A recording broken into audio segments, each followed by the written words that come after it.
Do you feel that in a time when we are more connected than ever, we are drifting away from real human connection, especially to ourselves? I do. Hi, I'm Leticia Latino, and I want to invite you to join me and my very inspiring guests in exploring ways to reconnect to your essence, to your definite purpose, to what makes you tick. Are you ready?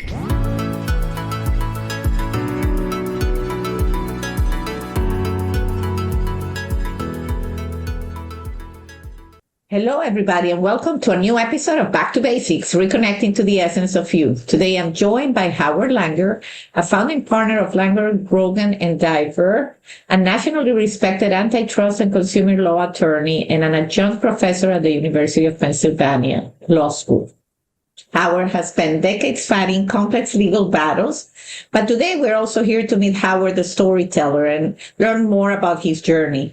His debut novel, The Last Dekrepitzer, I hope I don't butcher that beautiful name, won the National Jewish Book Award. And it has a fascinating story of trauma, music, faith, identity, and reinvention in post-war America. Hello, Howard, and welcome to Back to Basics. How do you do? I'm very excited. There's so much here that I want to start asking, but here at Back to Basics, we always start with the origin story. So can you share a little bit about your younger years, where you're from, but most importantly, what were you passionate about as a young child? Is it you always saw a career in law or the writing a book? What were the things that made you tick back then? Well, I grew up in the New York City area, and I would say both. When I was in elementary school, they always made fun of me because I was always giving excuses for everything and making up excuses for my friends. I even wrote a little pamphlet that I gave out to my friends called Excuses, Excuses, and More Excuses. And I read all these biographies of famous lawyers back then. I was very into that, about Louis Nizer and Samuel Leibowitz, all these very well-known lawyers. In fact, there was one book about a murder of a policeman who murdered the mayor of Long Beach, the city I spent many years in as a child. And my friends and I took the book, and we would go to the location and kind of check out everything that was in the book. So I had this early interest in law, but I also wanted to be a writer. By the time I was in college, I wanted to be a writer more than anything else. And I won short story awards when I was in college for short stories I'd written. But what shall I say? I was told that my stories didn't go anywhere, that they had lots of atmosphere, but not a great deal of, what shall I say, life experience, who knows what. Mm-hmm. But I gave it up. I went to law school, and at age 70, I sat down and wrote this novel. Well, and you see, this is why this is my first question, because I love the fact that what makes you tick got back to you even at 70, which is beautiful, because this is probably why it's so rich. On the other hand, I'm almost a little bit upset at the naysayers, because I imagine how many more beautiful stories and short stories we would have had from you there's always somebody that say this doesn't fly, but you can tell, and yours is a real background full of books, that this is a passion of yours. And so we definitely will talk about the book, because it's already won awards. Anything you want to say about your law career? You kind of put this passion, but you were very obviously extremely successful at law, and you won a landmark antitrust case, which I think it's it's a service to others and to community when you kind of defend the voiceless. So anything you want to share about that part of your journey?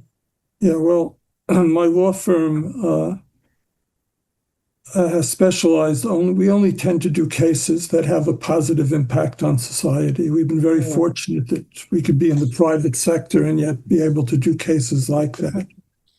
Our biggest case was against a major bank with Wachovia, which then was the fourth largest bank. It's since disappeared, in which we collected $200 million for people who had been cheated by fraudulent telemarketers. And we actually sent everybody checks without their even having to file claims.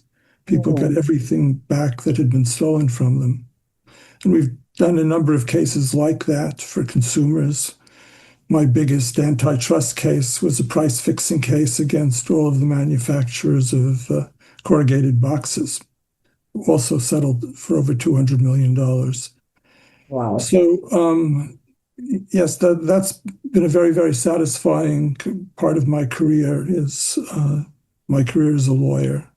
And the fact that I always wanted to be a writer shouldn't diminish from the fact that law was really something of a gift to me. I was utterly astonished the first time I was in a courtroom and felt so comfortable. But I think I was put on earth to be a lawyer more than I was to be a writer. I love that. I love that. And because a lot of your cases, when you think about part, and I wanted to endorse me, so I ended up in business, but to be a lawyer and then to actively just seek positive impact on society. I think sadly we are not marrying those concepts when we think lawyers these days, when we think, there's a group, but it's very refreshing to me to sit with you and hear that was your purpose and to see the impact you've had. Do you think these concepts are completely separated, or in terms of social justice and just making the world a better place through law? I'm obviously at a stage where I'm winding down my commercial practice, but I have signed up to represent people who have been detained by ICE. And I feel there's a terrible obligation. If you've gone to law school, you have a degree in which you can go to court and protect people. My own practice has mainly been protecting people from businesses, frankly, from frauds and things of that, people taking advantage of them. But there's just so many areas where people need protection from the government, from all sorts of things. Unfortunately, one of the things I discovered, and I make jokes about it, there is so much sophisticated fraud that goes on, particularly preying on old people and more vulnerable poor people, that you can make a very good living fighting fraud. That's an interesting take. It's like you do good and you do well, which is kind of, I guess, a lot of people say when I was a very young lawyer, I read an essay by a famous legal philosopher, Ronald Dworkin, and he said that one of the beauties in the United States of the legal profession is the contingent fee agreement, where a lawyer could both feel good about what he's doing and make a lot of money while doing it. Mm-hmm.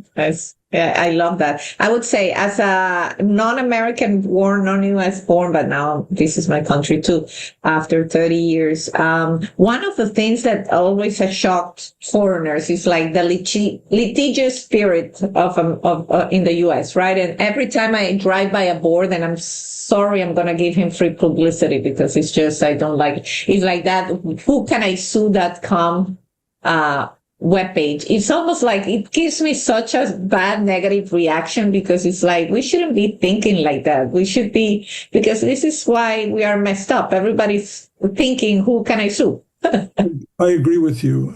I agree with you. And when someone comes into my office and wants to bring a lawsuit, I would say 8 out of 10 times I tell them not to, because frankly, when you get involved in a lawsuit, it's just a terrible ongoing aggravation for you. Mm-hmm. Absolutely. So for anybody out there that wants to create litigious activities, I just think the world will be a better place if we all try to get along, and we didn't need as many policemen and lawyers, and we need them for other stuff, for creating successful businesses, to help us grow and thrive rather than just fight with each other. Well, we need more good writers. So let's talk about the book. Let's do it. Let's do it. So you are winding down in your career. You had this passion. And so you come up with, it was the idea of this this book. Has it lived with you for a long time? Or how did you get to that moment where you say, I'm going to do it? Well, the moment was very clear. I went to a presentation by the great writer, George Saunders. I didn't go to it. It was on Zoom during COVID. It was a workshop. My son, who's a master of fine arts in writing, urged me to watch it because he knew I liked Saunders as a writer. Mm-hmm. And in the course of his presentation, Saunders said, if you want to write, you've got to do it. You've got to stop talking about it. You've got to stop thinking about it. You have to just do it. I said to myself, I'm 70 years old. If I don't do it, I'm never going to do it. So the next morning I sat down and started trying to write. I did not start writing the novel that won the award, The Last Dekrepitzer. I had an idea that I wanted to write something that would ameliorate the tensions between African Americans and Jews in America. The two communities were really in great tension, and they had formerly been very, very close. Excuse me. So I went through various drafts. They weren't good. I eventually threw them all out. And then I wrote a short story about this Hasidic rabbi found fiddling in a New York subway station in the 1960s who spoke Black English. And I showed it to someone, and they told me it wasn't a short story, that it was a novel. This person knew me better than I knew myself. So I said, when I got home, I said, boy, if she says it's a novel, I better give that some thought. So the question was, how did the rabbi end up in the subway station? How did he end up speaking Black English? How did he end up fiddling? There were all these questions. I had no idea what the answers to them were. I started answering the question, and frankly, a number of the efforts I made were the wrong answers and had him in places that he didn't end up in the novel. And for about a year, every day I would end up coming down to my wife and saying at dinner, I say, you won't believe what happened to the rabbi today. But I didn't know before I started writing what was going to happen to him and what happened each day. And things changed in terms of my concept of him and so on. I came to know him better and the other characters in the book better. And as a result, made changes in my concept of what I was doing.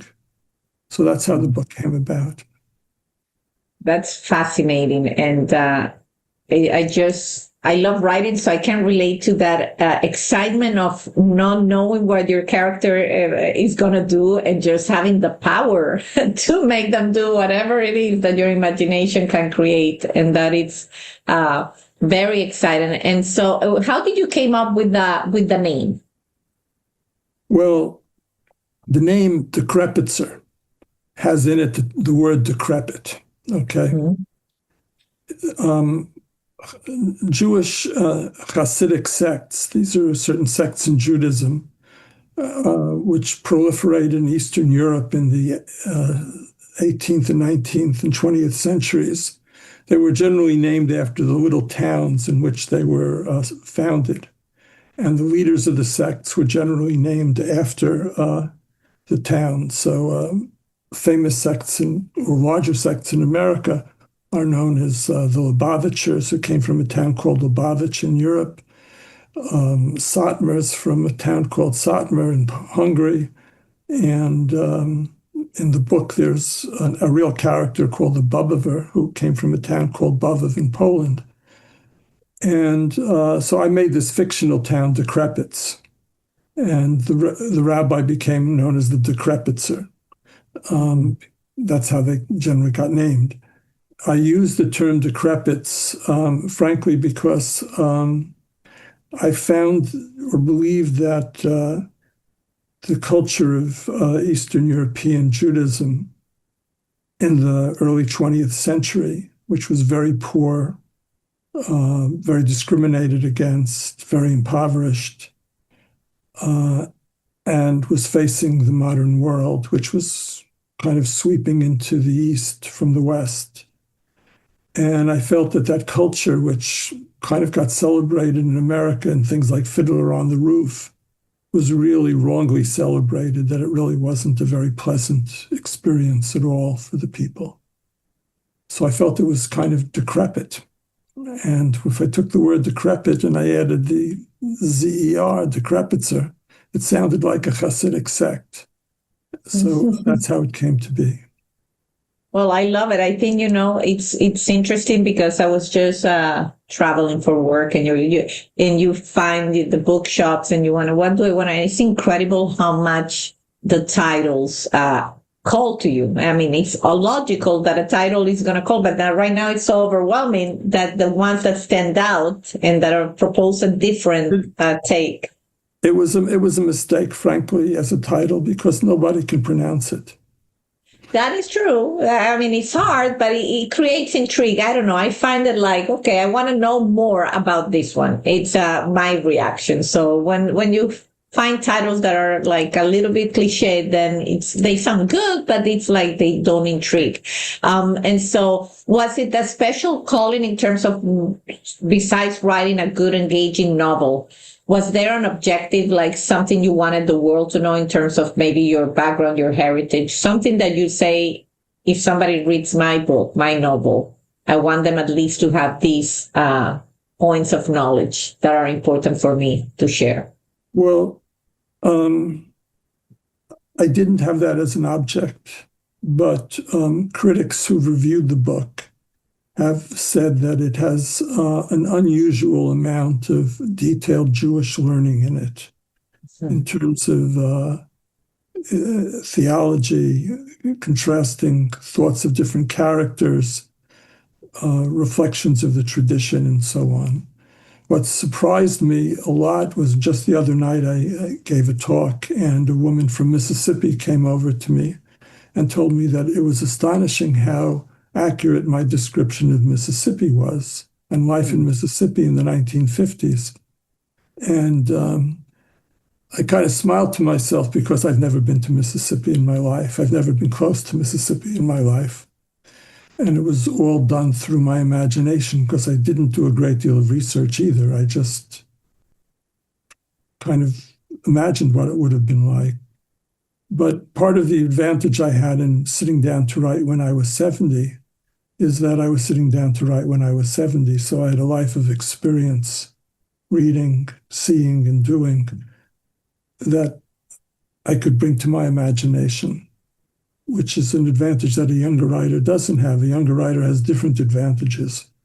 But one of the advantages was that I told you that in the beginning, people said that there wasn't anything going on in my stories. They just didn't have any experience. And one thing about this, and I've been totally surprised by the people's responses to it, is that it obviously touches on people's experience in a very deep way, because when you see the comments people have left on Amazon, on Goodreads, by critics, when I go out and talk, I'm blown away completely. Yeah. What's one of them? Because obviously you do, I haven't read the book. I've read pieces preparing for this, but definitely I'm very curious. But I know in what I've read that you deal with big questions about, suffering, God, identity, belonging. All these are things that I think anybody can relate, because we all kind of have this yearning to know what we're here for. What has been like some of the most impactful feedbacks you've gotten in terms of how it has resonated with the readers, in terms of that, the experience itself?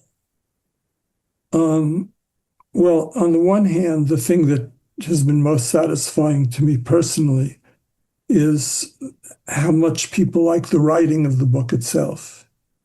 I didn't think that I would be very strong at, for example, writing dialogue, but the dialogue in the book works very well. So first, I'm very taken by the fact that just people think it is beautifully written. But one woman wrote in a comment on Amazon that she was reading the book, and in the middle of the book, she just broke out crying in the middle. And she wrote that the concept of prayer was very, very difficult for her in life. and that she empathized with the character. The book has a lot to do with prayer in the sense that the protagonist, this rabbi, he cannot pray anymore. He just fiddles. He can't pray because he's been through the Holocaust. He lost everything. He lost his entire family.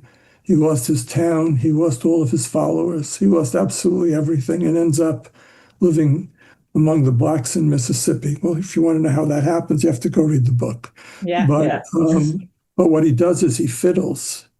And he eventually tells, the reader knows this, but he tells his son later in the book, I fiddle to remind him being God, what he did to his people. And I remind him of that every day. And I can't say these prayers because they're not true for me anymore. I can't give prayers of praise to God. I can't ask him for anything because he's broken trust with me. So it's an exploration of life after such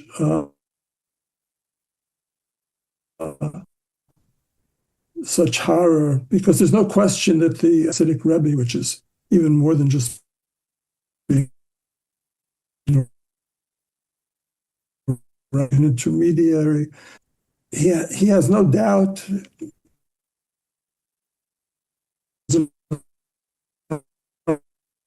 Almighty. He even had a shade of the Holocaust and what's happened, because everything that he thought he knew about him, everything in his heritage, was proven wrong.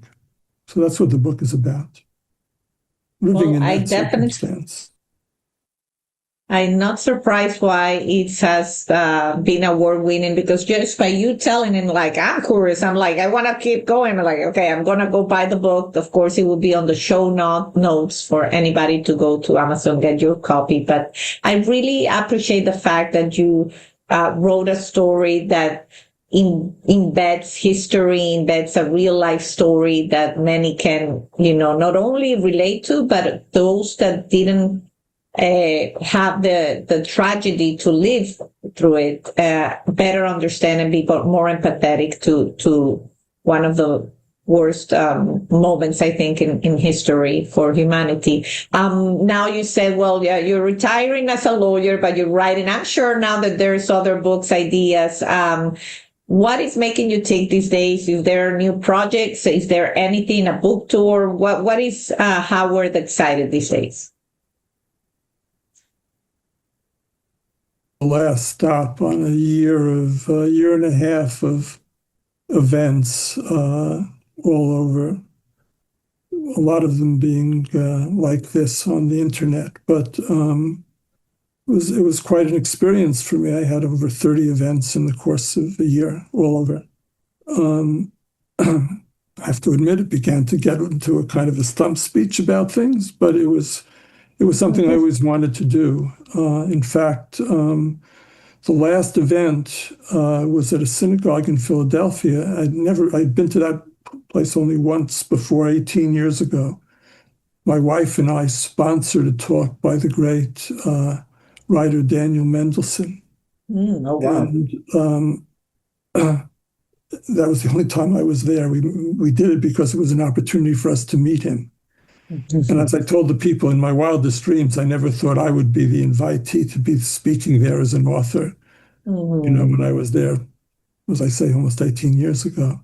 So there was that. Yes, I'm trying to write some more, but I'm trying to write more mainly because I almost feel impelled by all the things people said about my talent with regard to the other book, that if I have time and some ability to try and write again. So I'm trying to write something else. I'm still involved in my practice of law. It's not over, but and as I mentioned, I'm trying to represent people on a pro bono basis in different ways. One of the really good and terrible things I've learned as a lawyer over the years is that there are so many people who, if they just had a person in a suit representing them, things get resolved almost instantly, in which they otherwise would be in terribly difficult straits. So I feel an obligation to keep putting on the suit, so to speak, for people, because there's so much you can do as a lawyer just with a phone call or with the threat of, I'm a lawyer, I'm calling you. Mm-hmm. That resolves things for people. Sometimes the silliest things, with difficulty with a bank or something, mixing up people's names. I had a case like that. The poor Cambodian man's bank accounts had been frozen because they had the wrong Cambodian name, and they wouldn't straighten it out for him. And all it needed was a couple of phone calls from me, and life was restored for the person.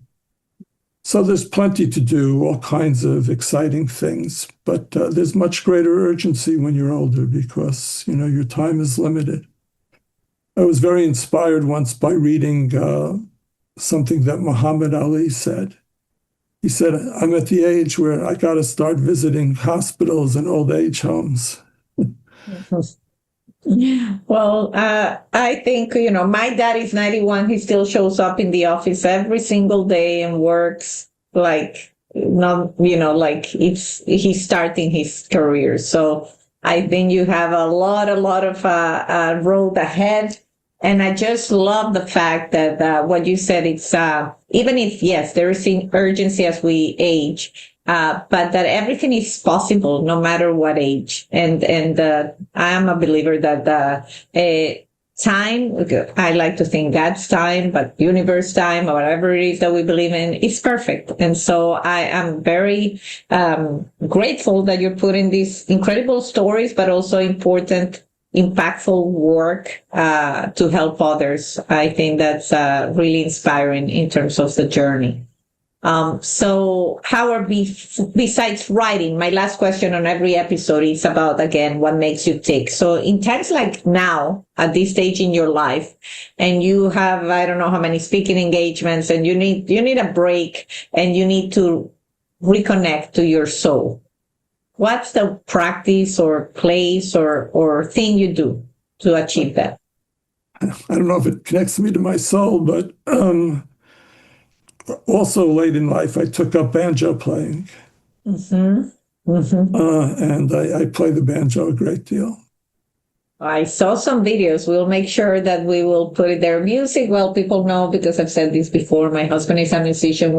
Our home is always usually musical. And it's just the power of music. No one would mistake me for a musician.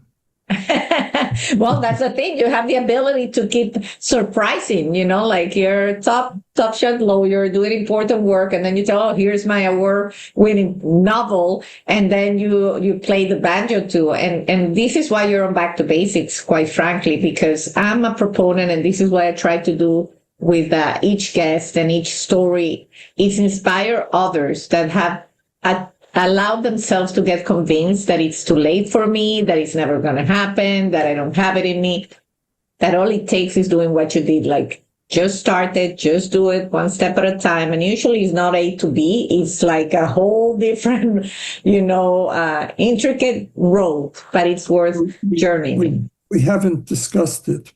And I haven't really discussed it almost in any event or anything. But what really happened with me, when I was 63, I was in a terrible accident.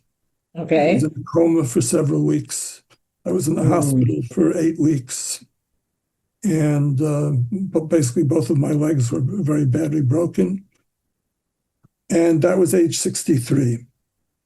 And from that time on, my life, I'm fortunate I can do everything. I can bike, swim, even ski, and so on. I recovered substantially, but it was a life-changing event in terms of my relationship to people, the ability of all the different things I actually could do. I couldn't do as I could in the past. And that's when I actually took up playing the banjo. And it was a kind of borderline in my life, in which there was what I did before then and what I've done after then. And frankly, you mentioned it before, I really can't tell how much of what's going on with me is getting old and how much of what's been going on with me in the last 10 years is a result of the injuries from my accident and the changes in life. but it did alter the way I did things and got me into doing other things than just being dedicated to the law that way. So thanks for sharing that. I'm sorry you went through that. I will say this, it actually turned out in one sense to be positive, because from the moment I was hit by this car, the first person to the scene was the mayor of Philadelphia on his way to work. Oh, wow. Who came to the hospital in the evening and sat with my family and called me from time to time throughout the year. And that was just the beginning. The kindness people extended to me throughout the period of my healing and convalescence was so astonishing that it changed my view of the world. Because, to be honest, if you're a litigation lawyer, you generally have to have a pretty cynical view of the world. But it really changed because of the kindness people showed me.